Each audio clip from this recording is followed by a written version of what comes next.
I did not want to talk about this. I have been avoiding this topic for years, even though I've been asked about it over and over and over again. My listeners and my clients ask all the time, why do I keep sabotaging myself? So if that's your question, let's dive in. Welcome to Explore Your Enthusiasm with me, Tara Swiger. This is episode 226, and you can find links to everything I talk about in today's episode over at taraswiger.com/podcast226. That's also where you'll find the full transcript of everything I'm going to say. So if you need to review this later or you want to share it with a friend, share that link with them. If you do want to share it with a friend, make sure you tag me on Instagram. I'm at Tara Swiger, and use the hashtag Explore Your Enthusiasm so I can see what you're saying about the show. I really appreciate it. You sharing it with your friends and you talking about it when you enjoy the episode. It's why I keep going. So last week, I put up 5 different podcast ideas in the Starship, which is my online community of makers and artists, and I asked them to vote on what they most wanted me to talk about. And you know what got the most votes by far? Self-sabotage.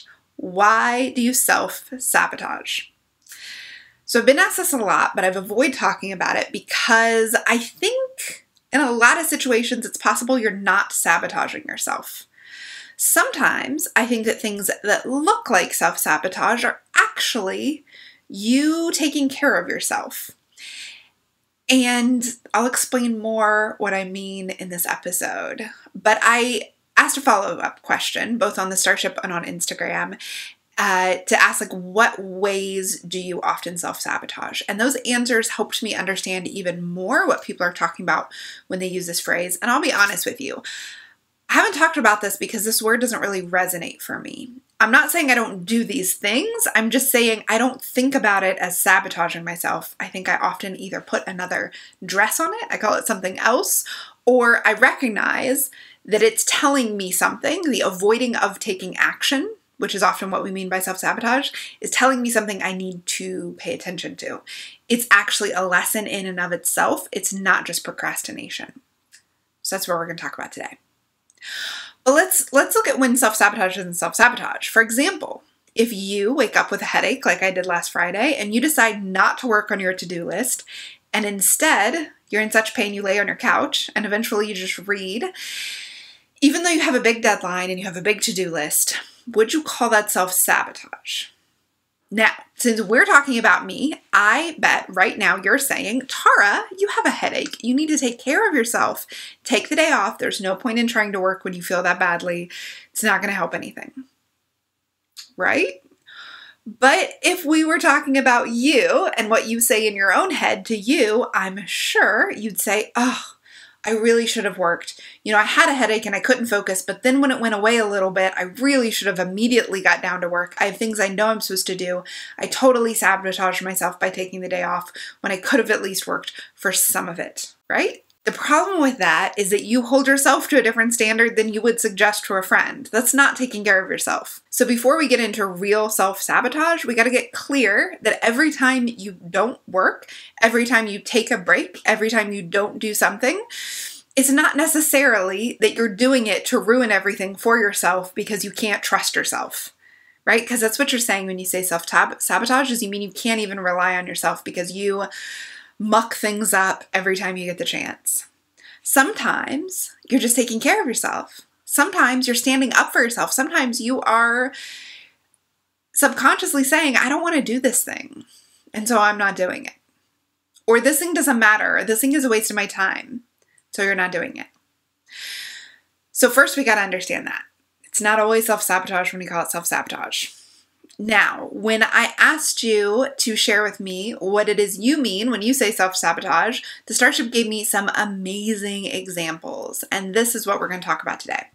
So some of those examples are when I get an opportunity, I believe I can't do it, so then I don't ever follow through with the work required to take advantage of that opportunity. I had an opportunity and I sabotaged it. Or I set a big goal, but then I get sidetracked or I don't do the planning I need to do.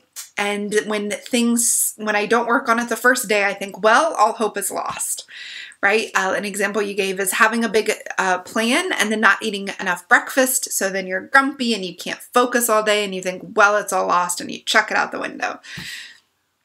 Another example was when I'm scared, I might plan a big thing and then I don't follow through with it.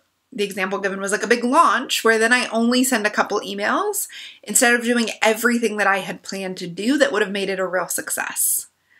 So I was scared of the success, so I backed off of the activity that would make it a success. So why do you do this? Why? I have a couple of ideas of the more I've worked with clients, these are the things that come up again and again.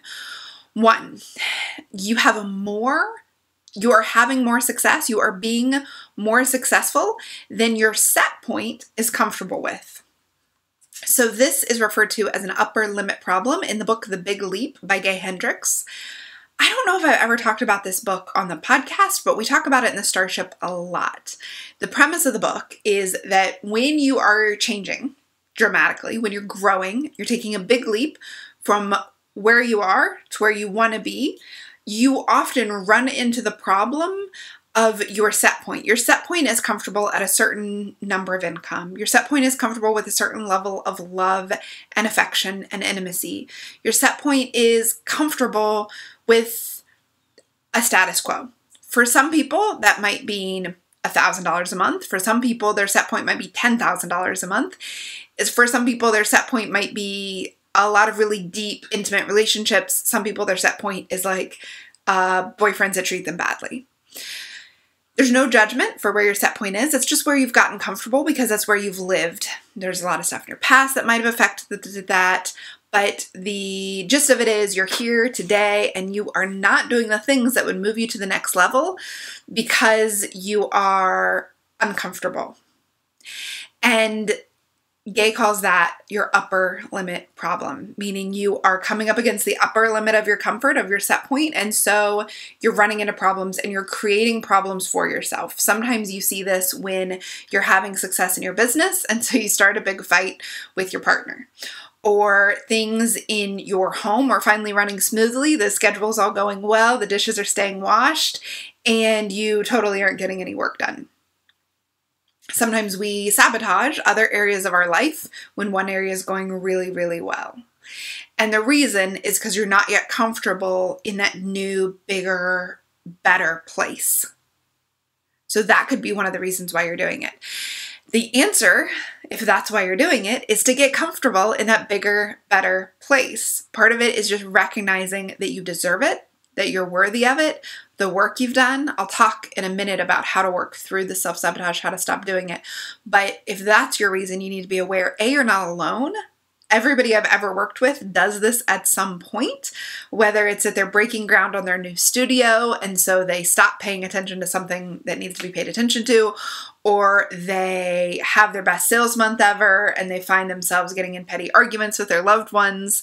Everybody does this, but the important thing to realize is you don't have to. You don't have to stay there. This isn't like I think some people have an idea that like, well, it can't all go well all the time. It can't go well in all areas, right? So of course I'm having trouble over here because this is going really well. No, look, it doesn't have to be like that. It's like that because you're uncomfortable right now, but you could stop doing that and it could all be good. You don't have to blow up one area just because another area is going well. It's not like a necessary thing. Sometimes we buy into the story, though, that we can only have so much goodness in our life. And if we get more goodness in one area, then it can't happen like that. And because we believe that story, we then take actions that keep us from enjoying all areas of our life, or enjoying the success, or keeping the success. The second reason I think you self-sabotage is because you don't think you deserve it. So what came up a couple times in the messages I got on Instagram was the Imposter Syndrome. So I'll link up the Imposter Syndrome. I think I've mentioned it a few times, but I don't know if I've done an episode. Maybe I need to do an episode about this in the future. So Imposter Syndrome is the belief that other people deserve to be where they are. They've worked hard and they earned it, but you haven't. And that everyone will realize you don't belong there. That you are not as smart or as clever or successful or well-spoken or whatever as other people think, and soon they will all realize it and laugh at you. In other words, they're going to discover you're an imposter. You don't deserve to be where you are. That really sucks. It feels horrible. It like hits you in the gut and you can't, like, it's rough. So if you feel like you don't deserve it and you feel like you're an imposter, then are you going to be able to continue taking the actions that keep that level of success? Whatever that success is.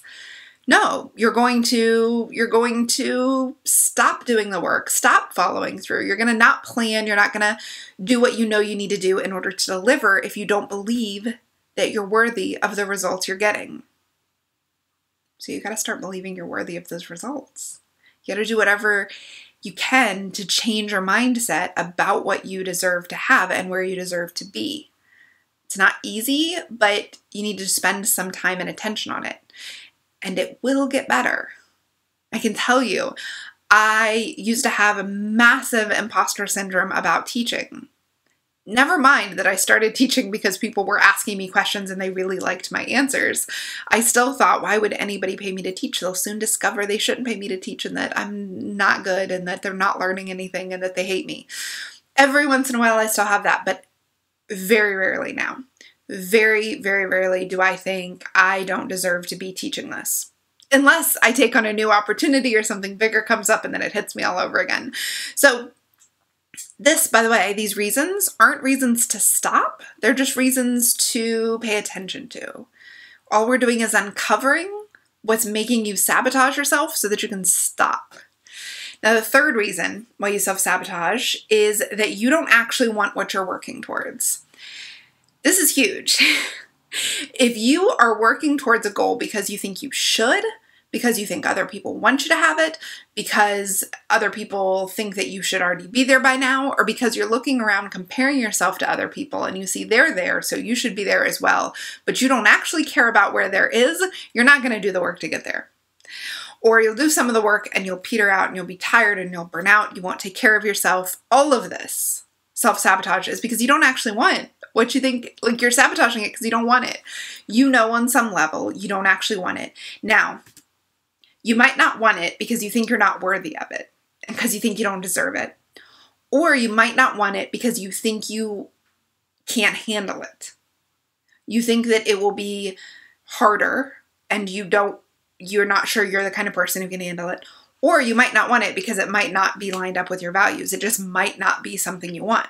You need to identify the difference so that, because if you really don't want it, then you need to stop working towards it and instead work towards what you do want. This is why we talk so much about being clear on your mission and your path before you start working on your profitability and your marketing. This is why I've set up the Starship program to guide you through first your mission and your vision before we worry about what you're going to do to get there. Because I have seen so many people build amazing, profitable businesses that they didn't want to do. And what happens? They start self-sabotaging. They don't show up for client meetings. They don't turn in good work. They don't do the work. They miss deadlines because they don't really want to do what they're doing.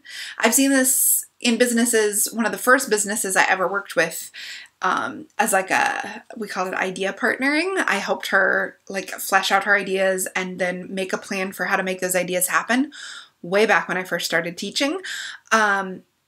She's a copywriter. She didn't really want the business she had built. She didn't really want to work with who she worked with. She wanted to do the kind of work. Just because she was good with it doesn't mean that it was what she wanted. And more recently, I see this with knitwear designers that think that their next step, if they're serious designers, is to get published in a magazine. And then, man, they just sabotage themselves at every turn because they don't actually want to get published in a magazine. Either because they don't think they're deserving of it and good enough yet. Imposter syndrome gets in the way.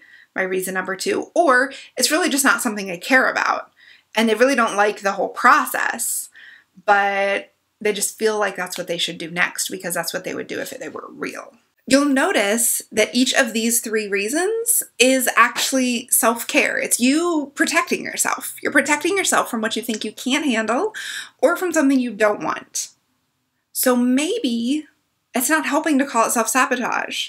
Instead, why don't you think of times when you do this as a big neon sign that you need to upgrade your belief level and your mindset before you're going to be able to up-level your success. So, what do? I have some ideas for what you can do. By the way, I haven't figured this out yet. I avoided talking about it because I was like, I don't know what the answer is. I don't know why people self-sabotage. But the more that I talk to you guys and I think about it, I came up with the reasons why I think that people do it most often. Those reasons we just talk about it. And I've got some ideas for moving through it.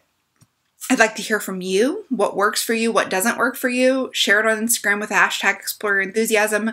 Go to the contact page and send me a message. But start here.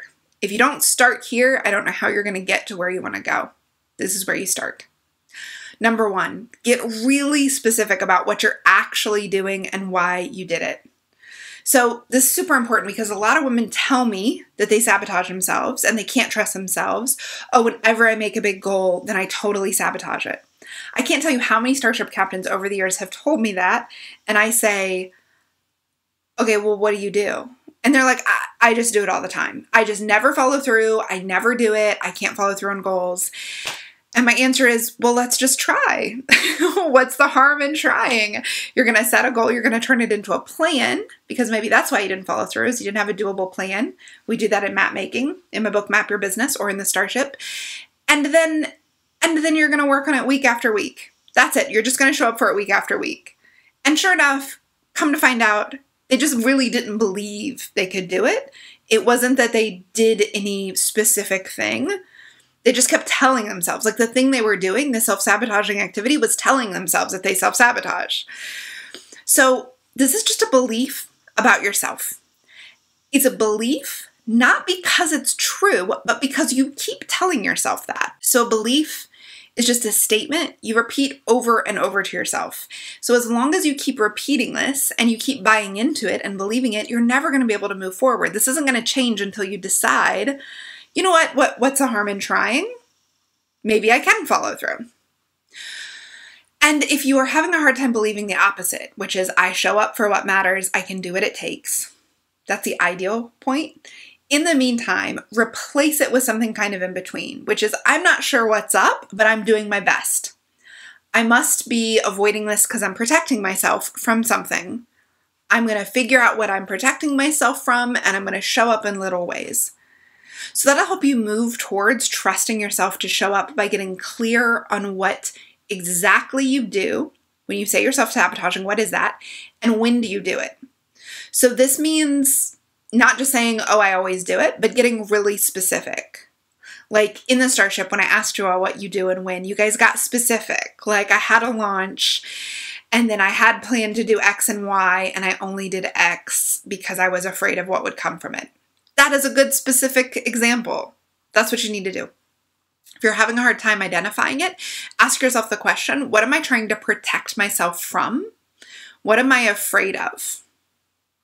Your answer might be, I'm afraid I'm not going to be able to handle it. One of the Starship captains said, I'm afraid I'm not going to be able to handle having an employee, so I don't even do what I need to do to look up hiring a VA because I'm not sure I'd be able to handle the day in and day out. I'm not sure I can manage people.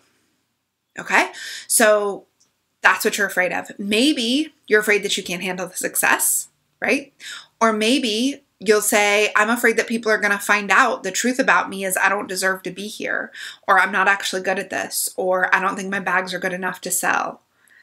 That's imposter syndrome. Okay, so then you can recognize, oh, I'm afraid of being found out. Guess what? So are lots of people who are perfectly qualified to do what they're doing. It's a thing that especially women do to themselves, is doubt that they deserve to be where they are. So maybe I don't have to believe it. Just labeling it imposter syndrome can help you say, maybe it's not true. Maybe you're afraid of something else. Maybe you're afraid that it's going to take up all your time and it's going to be really hard and you're not going to like it. Well, the solution to that is to look, is that true for everyone all of the time who chooses to do this goal? Maybe have 100,000 in sales, maybe hit a certain rank in your company. Is that true for everybody there? I don't know. Those are the questions to ask yourself. The next step is to work through the fear. I wrote this down as let go of the fear, but girl, I don't know if you're going to be able to let go of it, but you need to start working with it. So after you know what you're afraid of, you need to look at the fear head on. I like to do fear setting, which is from Tim Ferriss's book, I think The 4-Hour Workweek. And In fear setting, it's like goal setting, but you do it for your fears. So what's the worst that can happen? So you can Google fear setting Tim Ferriss and I'll link it up in the show notes. There's like a worksheet, a piece of paper. But you can just ask yourself the questions in your journal. What is the worst thing that could happen if I do this? If I follow through, or if this fear comes true, rather. If this fear came true, what would the outcome be? And go all the way. Go big, right? I'm going to lose my business. I won't have any clients, so I won't make any money. So then what would you do? Well, I can get a job at Starbucks. Lord knows all the baristas know me there. And I would make $10 an hour. I would actually have health benefits. I'd get discounts on coffee. I would be embarrassed, but would that be the worst thing ever? Do I know plenty of happy people that work at Starbucks? Absolutely. The worst thing that's going to happen is not that my house is going to burn down or that my loved ones are going to leave me. Is that my income will fall. I could handle that. If you go all the way there to the worst case scenario and then ask yourself, how would I handle that with who I am today? Not if you were like a 5-year-old and you didn't have any skills, but you with who you are, the jobs that you've worked, the person that you've become, how would you handle that? In reality, if my whole business fell apart because I did something, because some fear came true and everybody hated me or everybody discovered I'm a fraud, I could take the skills and start another business. I could literally start any other business. I mean, not like a wood turning business because I don't know how to turn wood, but there's a lot of other businesses I could start with the skill set I have right now. So I wouldn't even have to be employed by Starbucks forever. So you go to the worst case scenario, then you ask, how would you handle it? And do you think you would be okay? And do the things that matter most to you in your life, are they still safe? And if you go to the worst case scenario, you also got to ask, how likely is that to happen? In reality, our worst fear coming true to the absolute hugest degree is not very likely, or at least it's not very likely for very long, right? Yes, maybe one person will say you don't deserve to have this, or maybe one hiring decision you make will be wrong and it will go wrong and it will take you lots of time and energy and maybe even money to fix. But that's temporary. Long term, hiring somebody to take over some of the tasks that you do now so you have more time to put in your business is going to be a good thing, even if there's wasted time and money in the meantime. Then ask yourself, if I went through and did this thing, even with this fear, okay, if it's very unlikely that the worst case scenario is going to come true, what is more likely to happen? Often the more likely result is very small, right? Like you waste some time and money on hiring one wrong person, or I have one person that really dislikes my voice when I did a podcast. That was a huge fear. I thought I was going to get lots of messages about how you guys hate my voice. Maybe I've gotten one. Okay, well, I'm fine with that. How would I handle that? I'd ignore it. It would be fine. So that's the question. What is most likely to happen? And then can you handle it? The answer is almost always yes. So after you have worked through your fears and your worst case scenario, now's the time to use whatever tool you have to help you release your fears. Go to therapy, do journaling, use essential oils to release and let go of the fears, tapping, EFT, whatever works for you. Do what you know works for you to let go of the fears. And if you don't have some practices yet, maybe I need to do a webinar on practices to release the fear. I don't think I've done a webinar like that where I can talk about the different things you can use. If I have done one, I will link it up in the show notes. So go to the show notes and I'll tell you more about how to let go of the fears. The next step is to, once you've worked on the fears, you've acknowledged the fears, and you've let go of them as best as you can now, notice all the ways you do show up for yourself. So we've talked a lot about a lot of the ways, things you're afraid of and the ways you don't show up for yourself, but how do you show up for yourself? Literally in any way. So for example, do you buy groceries and cook meals? Some people don't, but if you do, you're showing up for yourself. Do you read sometimes a book that you like? That's showing up for yourself. Do you spend some time crafting crafts you like? That's showing up. Do you ever work on your business? Yes, probably. Maybe not to the degree that you think you should, but I bet you do in some ways. Do you do anything you love with your time? Do you do anything that displays your internal values? I bet you do. I bet you're a loving person, a good friend, a good partner, a good mom if you have kids. That is showing up for yourself. You are already doing it. You can trust yourself to show up for yourself for the things that really matter. So you got to start buying into that version of yourself, the version that is also true, instead of just buying into the version of yourself that does not show up for yourself, that sabotages yourself. And here's the thing that studies have shown about confidence. It's transferable. When you believe that you'll show up for yourself in these ways because you're doing it, you have proof, you can transfer that belief to other areas. You know what? Some of you always go for a run. You never miss your morning run, so I bet I can show up for my own business. An example in my business is I always show up to do my podcast every week. Sometimes I even get ahead of myself. So I bet I can show up for the next big launch, or I can show up for this new business. Whatever it is, however you've been showing up for yourself, realize I can take this and apply it to this other thing because I am the kind of person who can follow through. And then the last step is just to show up for yourself even more and make note of it. So if you have the big goal that you keep avoiding working on and you're saying you're sabotaging yourself, work on it today. Work on it tomorrow. Set aside a time where you're going to work on it. Show up, and no matter what level you do it, it counts. Don't discount the work you do. Like, well, I planned to work all day on it and I only worked 45 minutes. Girl, celebrate that 45 minutes. It's 45 minutes more than you did last week, so celebrate it. If you don't celebrate this, you are going to keep believing you're the kind of person who doesn't follow through. And so you're going to not follow through because you think I'm the kind of person that doesn't follow through. Stop saying that. Notice where you do follow through and celebrate every time you do it for yourself. That is it. That is why you self-sabotage, and that is how you can stop believing that you're the kind of person that self-sabotages, and soon you'll be the kind of person who says, you know, I don't set a lot of goals, but when I set one, I show up for it. I don't do a lot of big things, but when I decide to, I show up for it.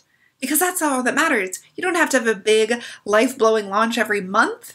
You don't have to have a super huge everything in your business. You don't have to have both a big podcast and be huge on Instagram and have a massive Facebook group. Pick the things that matter to you, show up for them, and let go of the other stuff. So I hope that this was helpful. As I said, this is something I'm still working on all the time. So I want to hear from you how you self-sabotage. Which of those 3 reasons do you think you're doing it right now? Tell me over on Instagram. I'm at Swiger. Use the hashtag Explore Your Enthusiasm so you can join in with the community of people who are talking about this. I love how supportive you guys are of each other. So go comment on other people's posts and show up for each other on that hashtag. Again, it's hashtag Explore Your Enthusiasm. Be sure you put the S's in the right place. There's lots of misspellings. Chat with other listeners and support each other because you are amazing. You are showing up for yourself. You are here. You are listening to this. You are out of bed today. High five. And I believe you can totally follow through with your dream, with your goal. You can make it happen. You've got this.